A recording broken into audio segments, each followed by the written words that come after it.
Selanjutnya kita ikuti Sinau Bareng, Sinau Bareng, Sinau Bareng di Radio Gemilang.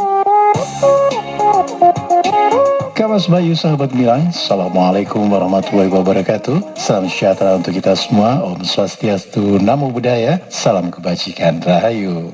Kawas Bayu kembali lagi berjumpa di 96.8 FM Radio Gemilang, jendela musik dan informasi. Kawas Bayu, kita kembali bersama di satu saja acara pembelajaran jarak jauh via radio yang akan ditampilkan Bapak Ibu Guru Kabupaten Magelang yang berkompeten dan juga bersemangat untuk kembali menghadirkan materi-materi yang sangat bermanfaat buat anak didik di Kabupaten Magelang. Kamas Bayu, kita berjumpa di saja acara Sinau Bareng.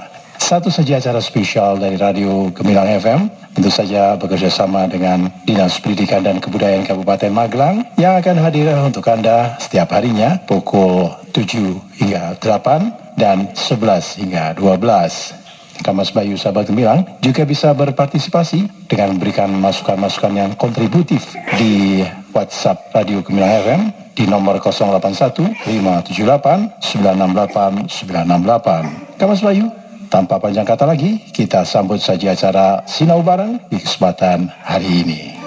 Sinau Bareng di Radio Gemilang.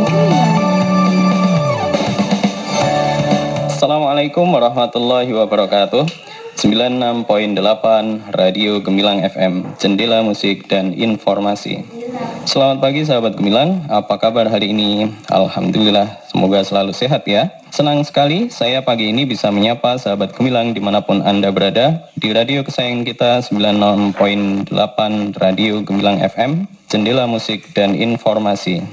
Terima kasih kepada Diskominfo Kabupaten Magelang yang telah bekerja sama dengan Disdikbud Kabupaten Magelang dan 96.8 Radio Gemilang FM sehingga acara ini dapat terselenggara. Yang terhormat, Kepala Dinas Pendidikan Kabupaten Magelang, Bapak Aziz Amin Mujahidin MPD dan jajarannya, dan K3S SDMI Kabupaten Magelang. Tak lupa terima kasih kepada rekan-rekan kelompok kerja guru kelas 5 Kabupaten Magelang. Dan terima kasih kepada Bapak Ibu Wali Murid, orang tua siswa, yang selalu setia dan sabar mendampingi putra-putrinya belajar di rumah. Dan terutama anak-anak kelas 5 tetap semangat ya belajar di rumah. Perkenalkan, saya adalah Sultan, biasa dipanggil Pak Sultan dari SD Negeri Ngadirjo, Kecamatan Tegarjo. Walaupun sekarang kita belum bisa melaksanakan kegiatan belajar di sekolah karena masih dalam masa pandemi COVID-19, pastinya sahabat Gemilang selalu semangat untuk belajar di rumah ya. Pastinya dong, apalagi sekarang belajar bisa lewat radio. Tentunya di radio kesayangan kita 96.8 Radio Gemilang FM, jendela musik dan informasi. Jadi belajar di rumah sambil dengerin materi dari radio asik sekali tentunya. Sebelum kita mulai pelajaran pagi ini, jangan lupa berdoa terlebih dahulu ya, agar dimudahkan dalam belajar dan ilmu yang kita peroleh bermanfaat tentunya. Sekedar mengingatkan nih, pandemi COVID-19 belum berakhir loh. Sahabat Gemilang harus selalu jaga kesehatan ya. Jangan dengan menerapkan protokol kesehatan dimanapun sahabat Gemilang berada. Yaitu dengan cara rajin mencuci tangan pakai sabun atau pakai hand sanitizer. Selalu memakai masker saat beraktivitas di luar rumah. Menerapkan social distancing, rutin berolahraga, makan makanan yang sehat dan bergizi seimbang, dan juga jangan lupa berdoa mendekatkan diri kepada Tuhan Yang Maha Esa. Semoga kita selalu diberi kesehatan dan pandemi COVID ini segera berakhir. Amin. Baiklah sahabat Gemilang dan anak-anak kelas 5, pagi ini kita akan belajar tentang gangguan kesehatan pada organ peredaran darah. Harapannya setelah anak-anak belajar materi ini, anak-anak dapat mengidentifikasi berbagai macam penyakit yang mempengaruhi organ peredaran darah manusia dan cara memelihara kesehatan organ peredaran darah. Sebelum mulai belajar, anak-anak kelas 5, siapkan alat tulis dan buku tema 4 terlebih dahulu ya. Kita akan belajar subtema 2 tentang organ peredaran darah pada manusia. Nah, agar lebih semangat, kita mulai dengan pantun dulu. Coba kalian simak ya. Ada gerobak ditarik sapi. Sapi berjalan dengan cepat. Mari gerakkan tangan dan kaki. Otot kuat, jantung pun sehat. Ayam berkokok sangatlah kuat. Sinar mentari mulai terpencar. Sungguh senang jantungku sehat. Peredaran darah menjadi lancar. Nah, kalau dilihat dari isinya, tahukah kalian pantun tadi jenisnya pantun apa ya? Ya, betul sekali. Pantun tersebut adalah pantun nasihat. Nasihatnya bisa kalian lihat di bagian isi pantun. Masih ingatkan pelajaran yang lalu? Isi pantun pada baris keberapa, ayo? Nah, isi pantun ada pada baris ketiga dan keempat. Sedangkan baris 1 dan 2 disebut apa, ayo? Baris 1 dan 2 namanya sampiran. Isi pantun yang pertama adalah mari gerakkan tangan dan kaki. Otot kuat, jantung pun sehat. Maksudnya, mari kita berolahraga agar otot menjadi kuat dan jantung menjadi sehat. Sedangkan pantun yang kedua, bagian isi adalah sungguh senang jantungku sehat, peredaran darah menjadi lancar. Maksudnya, pantun yang kedua adalah kita akan merasa senang kalau jantung kita sehat, sehingga peredaran darah kita menjadi lancar. Nah, dari pantun tadi dapat kita simpulkan bahwa salah satu cara menjaga kesehatan jantung kita adalah dengan rutin berolahraga. Berolahraga sangat bermanfaat. Salah satunya adalah membuat otot kita menjadi kuat dan jantung kita menjadi sehat, sehingga peredaran darah menjadi lancar. Baiklah, mari kita belajar materi tentang gangguan pada organ peredaran darah. Waktu yang lalu, kalian sudah belajar tentang alat peredaran darah pada manusia, bukan? Masih ingat kan dengan materi yang disampaikan di siaran minggu kemarin oleh Ibu Ida dan Bapak Agus? Seperti yang sudah kita ketahui, sistem peredaran darah terdiri dari jantung dan pembuluh darah. Jantung akan memompa darah, sementara pembuluh darah akan mengalirkan darah kembali ke jantung dan ke seluruh tubuh. Darah yang diedarkan akan melewati seluruh tubuh dan membawa oksigen, nutrisi, serta hormon untuk diserap oleh sel-sel tubuh. Darah juga akan mengangkut zat-zat sisa, seperti karbon dioksida, untuk dikeluarkan dari tubuh. Tahukah kalian bahwa organ peredaran darah manusia bisa terganggu?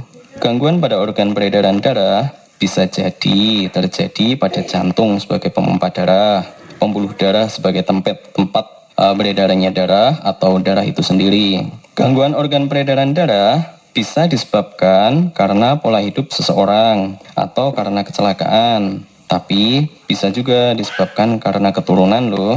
Gangguan pada organ peredaran darah manusia dapat terjadi karena non-keturunan dan keturunan. Gangguan pada organ peredaran darah non-keturunan dapat disebabkan oleh pola hidup dan makanan yang tidak sehat. Misalnya, terlalu sering mengkonsumsi makanan berlemak tinggi, makanan berkadar kolesterol tinggi, kebiasaan merokok, dan mengkonsumsi minuman beralkohol. Contoh gangguan pada organ peredaran darah karena non-keturunan antara lain anemia, tekanan darah tinggi atau hipertensi, tekanan darah rendah atau hipotensi, kanker darah atau leukemia, jantung koroner, sklerosis, dan stroke. Sedangkan gangguan pada organ peredaran darah non-keturunan antara lain hemofilia dan talasemia. Untuk lebih jelasnya akan kita coba bahas satu persatu. Yang pertama adalah anemia. Gangguan ini berupa rendahnya kadar Hb atau hemoglobin dalam darah. Ciri-ciri penderitanya adalah mudah lelah dan sering merasa pusing, pucat, mata berkunang-kunang. Anemia dapat disebabkan oleh luka yang mengeluarkan banyak darah, kekurangan zat besi, atau adanya penyakit seperti kanker tulang. Akibatnya, sel dalam tubuh kita tidak mendapat cukup oksigen dan tidak berfungsi secara normal. Yang kedua adalah hipertensi atau tekanan darah tinggi. Hipertensi ditunjukkan dengan tingginya tekanan darah. Biasanya penderita hipertensi sering merasa pusing, jantung berdebar-debar, sesak napas jika terlalu lelah, pundak dan leher terasa kaku, mudah lelah, serta mudah marah. Nih kalian yang suka marah-marah, jangan-jangan kena hipertensi loh. Jadi kayaknya sahabat gemilang orangnya nggak suka marah-marah dong. Penyakit ini faktor resikonya lebih banyak dari keturunan, serta kebiasaan makan, makanan yang berlemak dan kolesterol tinggi. Biasanya merokok dan minum minuman keras, mengalami stres, usia, dan lain-lain. Sinau bareng di Radio Gemilang. Besar kecilnya tekanan darah seorang dapat diukur loh. Coba apa nama alat yang digunakan untuk mengukur tekanan darah? Iya betul, nama alat untuk mengukur tekanan darah adalah tensimeter. Nah, selanjutnya yang ketiga adalah hipotensi atau tekanan darah rendah. Hipotensi atau tekanan darah rendah dapat terjadi karena penderita mengalami penyakit misalnya diare, gangguan pada jantung, infeksi, dehidrasi, sedang hamil, kehilangan banyak darah, atau kekurangan nutrisi. Gejala hipotensi yang muncul pada penderita diantaranya ialah tiba-tiba merasa pusing atau lelah, terjatuh, dan pingsan. Atau yang paling umum terjadi ialah merasa pusing ketika merubah posisi dari posisi tidur ke posisi duduk atau berdiri. Biasanya ketika upacara bendera ada anak yang pingsan. Penyebabnya bisa jadi karena hipotensi ini loh.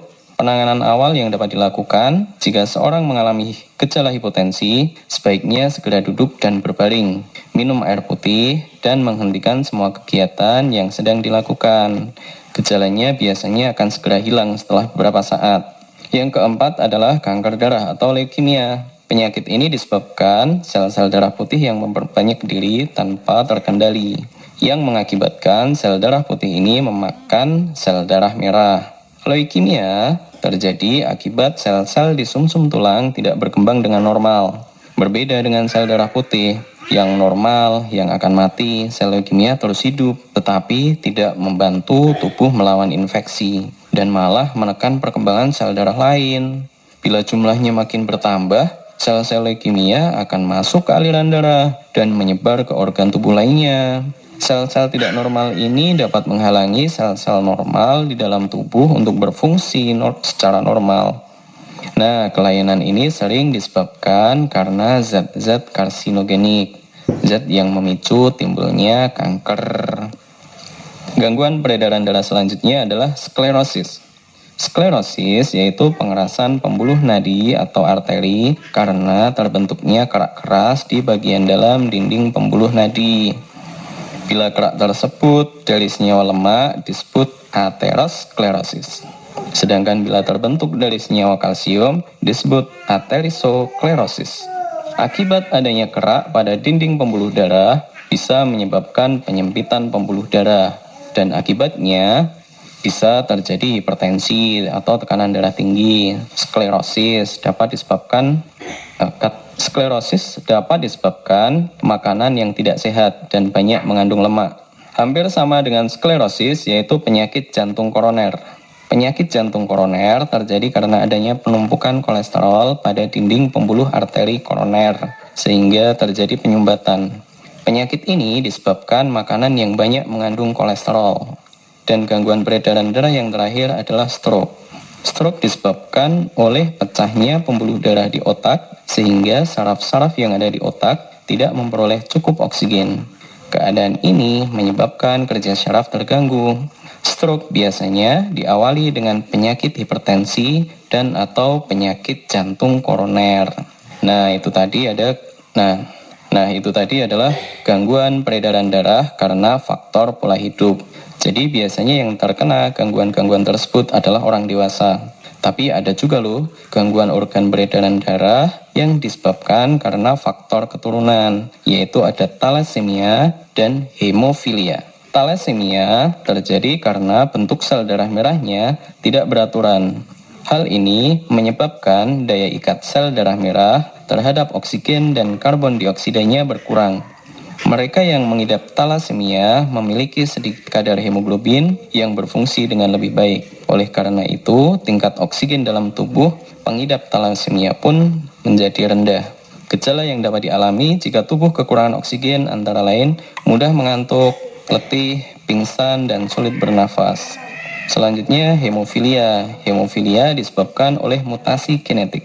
Mutasi genetik yang terjadi pada hemofilia menyebabkan darah kekurangan protein. Protein ini harusnya berfungsi untuk membantu faktor pembekuan. Kurangnya faktor pembekuan ini akan menyebabkan darah sukar membeku jika terjadi luka. Biasanya penderita thalassemia dan hemofilia sudah diderita sejak masih balita. Maka kita harus bersyukur memiliki organ peredaran darah yang sehat. Maka harus kita jaga dengan baik-baik. Nah anak-anak, itu tadi beberapa gangguan pada organ peredaran darah manusia. Sudah kalian catat kan? Ada apa saja tadi yang menjadi gangguan peredaran darah pada manusia? Nah, yang pertama ada gangguan peredaran darah karena faktor keturunan yang antara lain ada anemia, hipertensi atau darah tinggi, hipotensi atau darah rendah, ada kanker darah atau leukemia, ada sklerosis, jantung koroner, dan stroke. Ada lagi gangguan peredaran darah karena faktor keturunan, antara lain ada hemofilia dan talasemia. Nah, setelah mempelajari contoh-contoh gangguan peredaran darah pada manusia, sekarang kita akan pelajari bagaimana cara menjaga kesehatan organ peredaran darah pada manusia. Agar alat peredaran darah kita dapat bekerja dengan baik pada saat mengedarkan oksigen dan sari-sari makanan ke seluruh tubuh, maka kita perlu menjaga dan memeliharanya dengan baik. Ada beberapa cara untuk mencegah munculnya penyakit atau gangguan yang menyerang alat peredaran darah. Jika kita amati, pada penyebab paling banyak gangguan peredaran darah karena faktor non-keturunan adalah tersumbatnya pembuluh darah. Nah, penyumbatnya adalah lemak. Nah, lemak yang menumpuk pada dinding dalam pembuluh darah ini yang dapat menyumbat pembuluh darah kita. Salah satu upaya yang dapat kita lakukan untuk memelihara alat peredaran darah kita adalah dengan melakukan pola hidup yang sehat. Nah, pola hidup yang sehat itu seperti apa sih? Pasti sahabat gemilang sudah tahu dong. Nah, pola hidup yang sehat memang harus kita terapkan dalam kehidupan sehari-hari. Untuk apa coba? Tujuannya tentu saja untuk menjaga kesehatan organ peredaran darah. Nah, pola hidup sehat harus kita biasakan dalam kehidupan sehari-hari. Di antaranya, yang pertama, olahraga secara teratur. Olahraga dapat meningkatkan daya tahan tubuh kita terhadap berbagai penyakit. Selanjutnya, menghindari makanan berlemak. Lemak yang menumpuk pada dinding pembuluh darah dapat mengakibatkan penyempitan pembuluh darah. Akibatnya, pembuluh darah akan timbul akibat penyempitan pembuluh darah akan timbul penyakit jantung dan pendarahan pada otak. Selanjutnya, menghindari rokok dan minuman beralkohol. Zat-zat yang terkandung dalam rokok dapat menyebabkan penyakit jantung. Selain merokok, mengkonsumsi minuman beralkohol juga dapat mempengaruhi alat peredaran darah. Jumlah alkohol yang terlalu banyak di dalam darah dapat mengakibatkan tubuh menjadi lemah dan mudah terserang penyakit. Yang keempat, makan makanan yang bergizi cukup dan seimbang, antara lain makanan yang kaya zat besi dan asam folat seperti daging, sereal, kacang-kacangan, sayur berdaun hijau gelap, roti, dan buah-buahan. Makan makanan yang kaya vitamin B12, contohnya susu dan produk turunannya seperti yogurt, keju, serta makanan berbahan dasar kacang kedelai seperti tahu dan tempe. Jangan lupa makan buah yang kaya vitamin C, misalnya jeruk, melon, tomat, dan stroberi. Yang kelima adalah tidur dan istirahat yang cukup. Tidur merupakan waktu untuk sel dan organ tubuh memperbarui kesehatan fisik dan mental. Jadi penting sekali tidur dengan cukup. Yang keenam, menghindari stres. Nah, itu tadi beberapa hal yang dapat kita lakukan untuk menjaga kesehatan organ peredaran darah. Demikian tadi penjelasan tentang gangguan organ peredaran darah pada manusia. Semoga sedikit penjelasan dari saya dapat menambah wawasan kalian tentang gangguan pada organ peredaran darah pada manusia. Yang lebih penting, dapat merubah perilaku kita agar lebih baik dan sehat tentunya, untuk menghindari terjadinya gangguan-gangguan organ peredaran darah tersebut. Sebuah patah mengatakan lebih baik mencegah daripada mengobati, karena ketika kita sakit dan harus berobat, tentunya akan membutuhkan biaya yang mahal, waktu yang bisa jadi lama, sedangkan badan kita saat itu merasa tidak nyaman.